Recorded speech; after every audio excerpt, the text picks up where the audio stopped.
शालिनी कपूर तिवारी इस वक्त मौजूद हूँ हाल के दिनों में देश में सबसे ज्यादा चर्चित सनसनीखेज हत्याकांड के आरोपी की कैद वाली जगह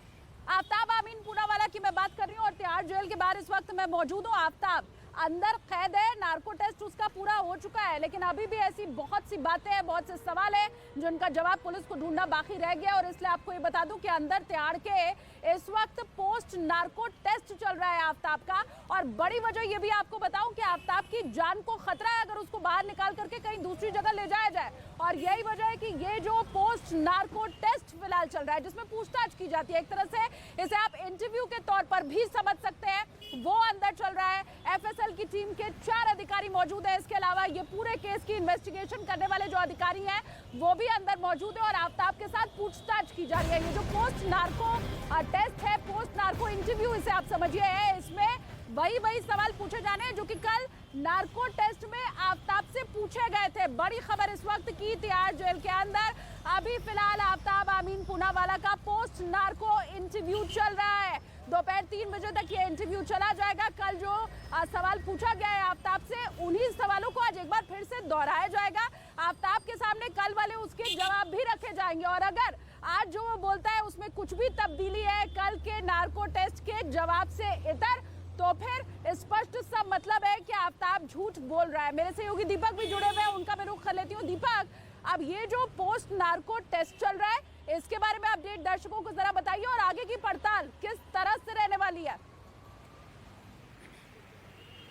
देखिए, पोस्ट नार्को टेस्ट जो है उसमें उन सवालों को ही दोहराया जाएगा जो इस वक्त जो एक दिन पहले नार्को टेस्ट में आफ्ताब से पूछे गए थे, ताकि ये मिलान हो सके कि क्या वो एक दिन पहले नार्को टेस्ट में झूठ तो नहीं बोल रहा था या आज झूठ तो नहीं बोल रहा। तो ये सारी चीज़ें क्वेश्चनिंग जो है वो सिर्फ एक प्रक्रिया है और इस नार्को टेस्ट के जरिए कई ऐसे जवाब दिल्ली पुलिस को हासिल हुए हैं, क्योंकि 30 सवालों का जो जवाब उससे मांगा गया था वो सटीक थे और पुलिस को काफ़ी कुछ इन्फो इससे मिली है। क्योंकि इससे पहले जो जानकारियां तिहाड़ प्रशासन से जब निकलते आती थी, लेकिन जब दिल्ली पुलिस ने 14 दिन की कस्टडी में आरोपी आफ्ताब से पूछताछ की थी तो उस दौरान जो भी जवाब मिले थे वो जवाब बिल्कुल सटीक हासिल हुए हैं और नार्को टेस्ट में भी उसी सवाल का जवाब यहाँ पर पाया गया। तो दिल्ली पुलिस के लिए काफ़ी मजबूत यहाँ पर आधार बन रहा है और कई जगह पर रेड्स की गई हैं, कई जगह पर लोकेशन में छापेमारी की गई है जहाँ पर उसके फेंके हुए हथियार और श्रद्धा के मोबाइल लोकेशन की जो ट्रेस यहाँ पर होनी थी, क्योंकि नार्को में ये सबसे बड़ा सवाल था कि आखिर कौन सा सबूत हासिल होता है इन्हें। तो यहाँ पर ये चीज़ें में कामयाबी मिली है, लेकिन पुलिस सूत्रों का कहना है कि सारी जाँच जो है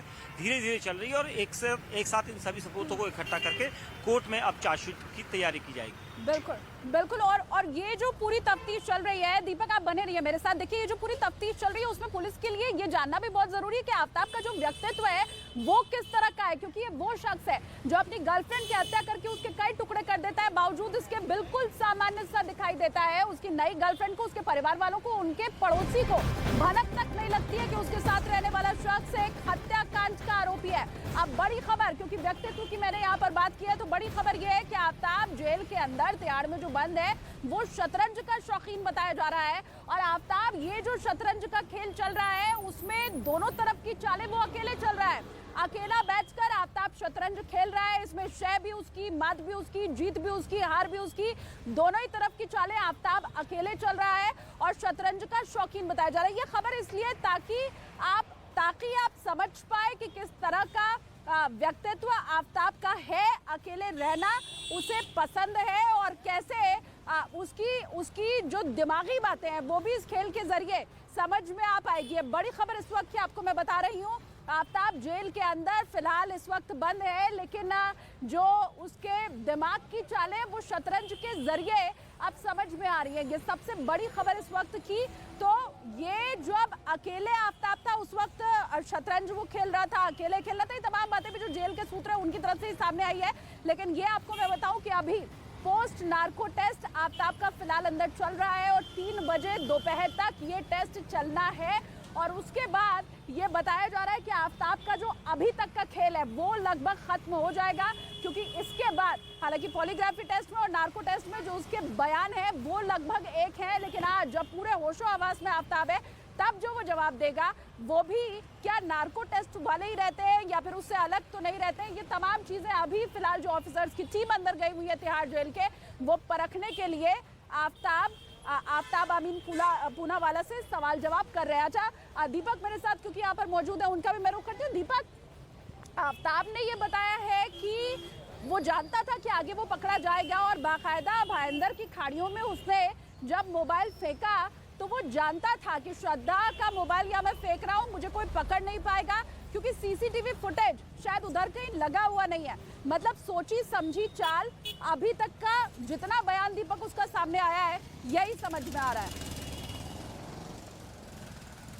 बिल्कुल, देखिए शालिनी, सबसे बड़ी चीज़ यही कि 6 महीने के बाद इस कत्ल की गुत्थी को बाहर लाना पड़ा और इसको सुलझाने में पुलिस को काफ़ी पसीना बहाना पड़ रहा है, क्योंकि जिस तरह के सबूत जो चीज़ें दिल्ली पुलिस को चाहिए थी इस जांच में, वो चीज़ें नहीं मिल पा रही है। जैसे श्रद्धा का मोबाइल फ़ोन, क्योंकि उसका डाटा डंप कर दिया गया था, उसके बाद उस मोबाइल फ़ोन को फेंक दिया गया था। कई तरह की जानकारी, क्योंकि मुंबई में समुद्र के पास ये डाटा मोबाइल फ़ोन फेंका गया। उसके अलावा या दिल्ली में जिस तरह से उसने जंगल में इस्तेमाल किया कि उसकी लाश के शव के टुकड़े जो है अलग अलग लोकेशन में फेंके, तो ताकि वो ट्रेस ना हो सके। और पूरी प्लानिंग इसकी सामने इसलिए आई है क्योंकि ये पूरी प्लानिंग के तहत किया गया मर्डर था और दिल्ली पुलिस कोशिश ये कर रही है कि इसकी सभी चीज़ें जो है सामने निकाल कर रखी जाए ताकि बाद में फ्यूचर में कोई नई चीज़ ना सामने आ जाए। तो इसलिए यहाँ पर इन्वेस्टिगेशन बहुत अहम है और इस इन्वेस्टिगेशन में कोई चीज़ भी दिल्ली पुलिस नहीं छोड़ना चाहती, चाहे वो पॉलीग्राफ टेस्ट हो, डीएनए की रिपोर्ट्स का आना हो या फिर नार्को टेस्ट हो। तो कोशिश पुलिस की यही है कि मजबूती के साथ आगे बढ़ा जाए और जो चार्जशीट बनाया जाए वो इतनी ठोस हो कि इसको सजा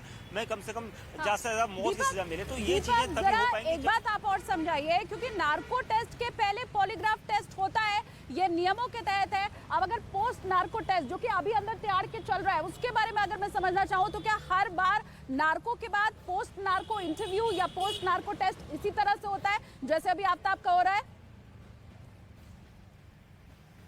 बिल्कुल शालिनी, ये एक प्रक्रिया है नार्को टेस्ट के बाद की, क्योंकि नार्को टेस्ट के अगले दिन ही ये पोस्ट नार्को टेस्ट होता है और इस नार्को टेस्ट के जरिए ये पता लगाया जाता है कि नार्को टेस्ट जिस दिन हुआ था उस दिन एनेस्थीसिया का पूरा वश जो है उसमें अर्ध बेहोशी की हालत में वो मरीज या फिर जो आरोपी होता है वो होते हैं और वो उसी हालत में सवालों का जवाब देते हैं। और उसके अगले दिन पोस्ट नार्को इसलिए होता है क्योंकि उन सवालों को जो नार्को में पूछे गए थे उनका यहाँ पर मिलान होता है ताकि ये पता चल सके कि क्या वो सही बोल रहा था नार्को टेस्ट में या फिर आज झूठ बोल रहा है, या उससे मिलते जुलते सवालों की क्वेश्चनिंग जो है पोस्ट नार्को में की जाती है ताकि ये पता लगाया जा सके कि उसकी मानसिक स्थिति क्या अब सही है, क्योंकि एक दिन पहले तो वो बेहोशी अर्ध बेहोशी की हालत में जवाब देता है उस एनेस्थीसिया के प्रभाव में। तो ये